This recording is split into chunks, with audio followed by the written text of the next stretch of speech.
Welcome back to Sika Strength and welcome back to Sika Stand. I'm Owen and today we're going to be talking about how do you maintain strength. So we're going to give some simple, straightforward rules and ways of doing that. Now, why might you want to maintain strength? Maintenance of strength is something that can be incredibly useful for any part of your career, whatever athlete you are. You might want to maintain strength because you're just psychologically fatigued from training. You need a break from training.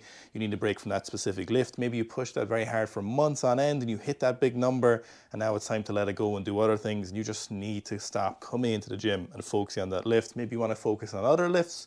Maybe you have some repetitive strain injuries. Maybe you have some sport specific stuff that you need to work on, and focusing on that lift is just distracting from your resources that you could be using for that other activity. So maintenance of training, strength training is very, very important.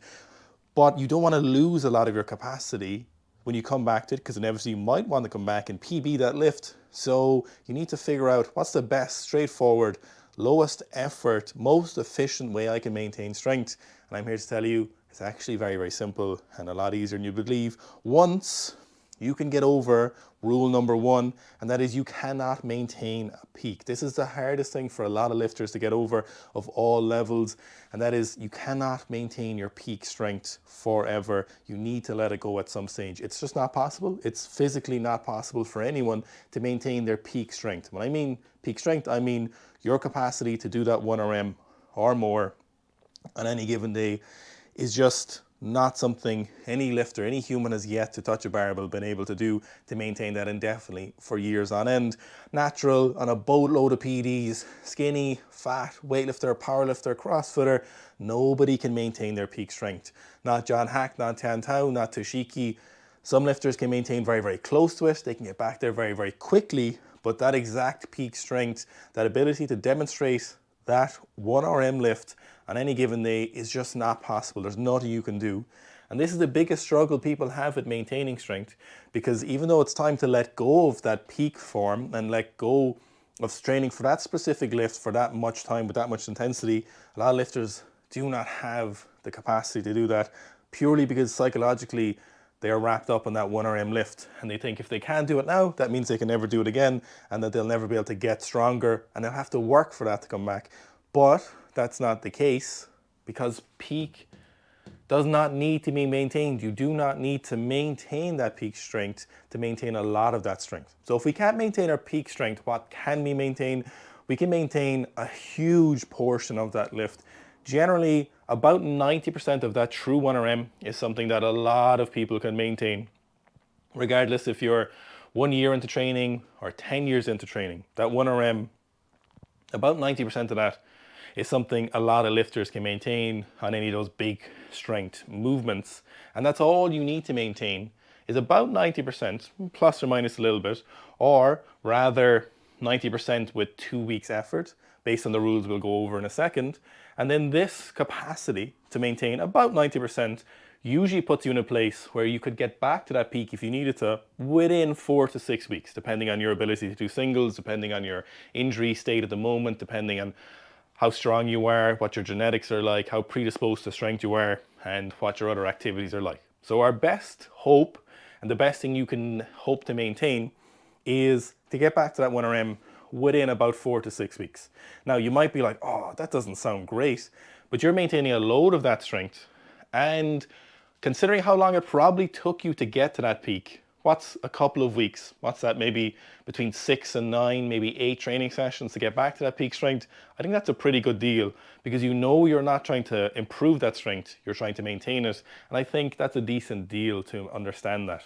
First of all, that's all you can do, so you kind of have to accept that. But once you do accept that, psychologically you're going to sit back in training a little bit more when you're maintaining, and you're going to go, no, I can get back to that in a couple of weeks, as long as you're doing point number 3, which is do any amount of that strength specific lift in the gym to maintain most of that capacity. It's most of the maintenance is just staying in touch with that lift.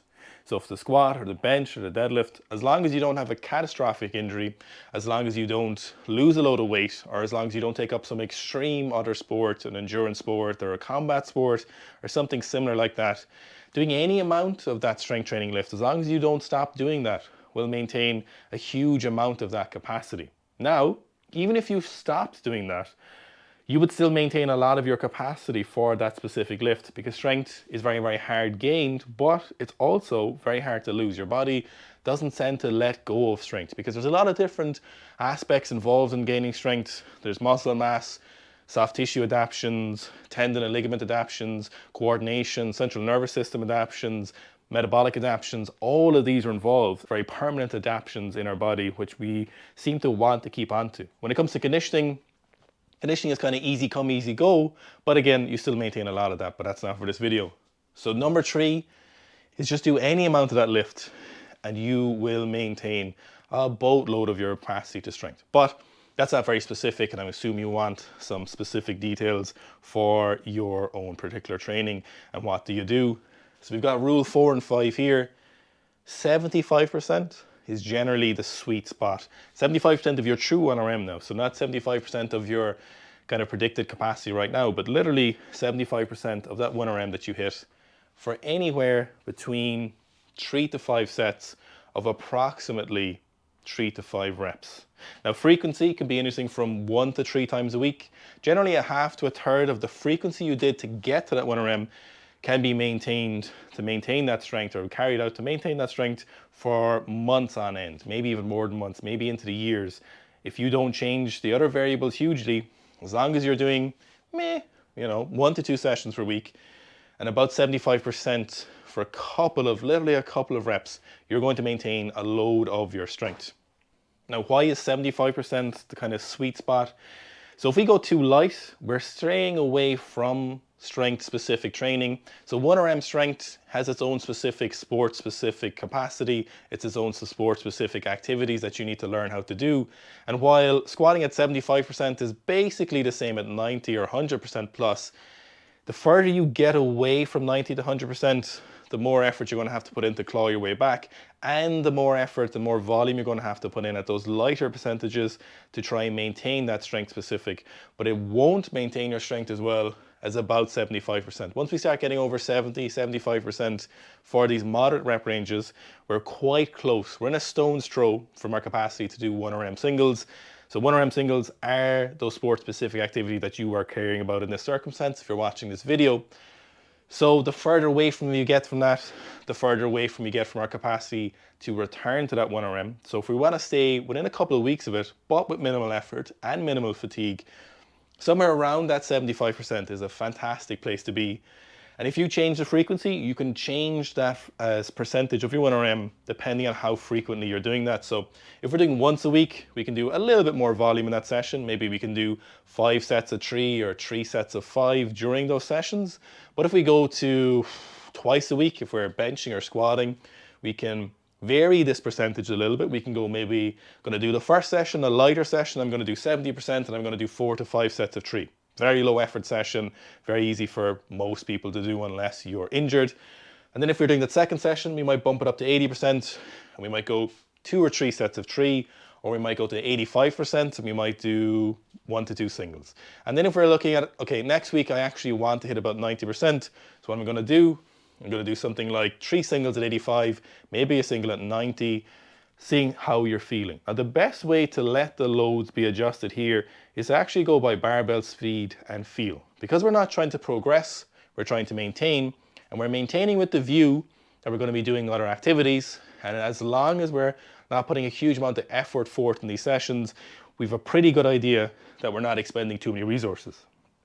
So if you're doing these sessions and you're supposed to do, or you plan to do 80%, but 70% felt kind of heavy and you did 2 or 3 sets of 3, you can safely leave it there in the knowledge that next week you can come back and do a little bit extra if you wanted, or do a little bit heavier, or do that session you planned, because these all even out pretty well in the long run. So you don't have to get down in the weeds for maintenance. Now you can, and if you want to be really ready to springboard back into your future sessions or your future training blocks, I would recommend you plan this out. But if you even want to get rid of the psychological load of planning, you can go somewhat by feel, as long as we're operating within these rules and obeying these kind of reasonable bands of percentages and volume that we want to obey. You will find it very hard to go too wrong. I would say always err on the side of doing a little bit less than you would normally do, a little bit than you want to do. Leave some in the tank. Now, I will give you 2 personal examples here just to show that while we've helped hundreds and thousands of athletes help all aspects of their strength training, I will show you personally.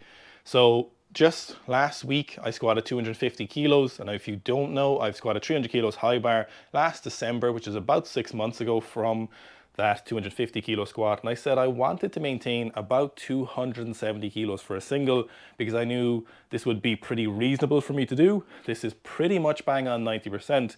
And I knew that if I ever wanted to go beyond 300 kilos, that 270 would put me in a great place to maintain and springboard off of.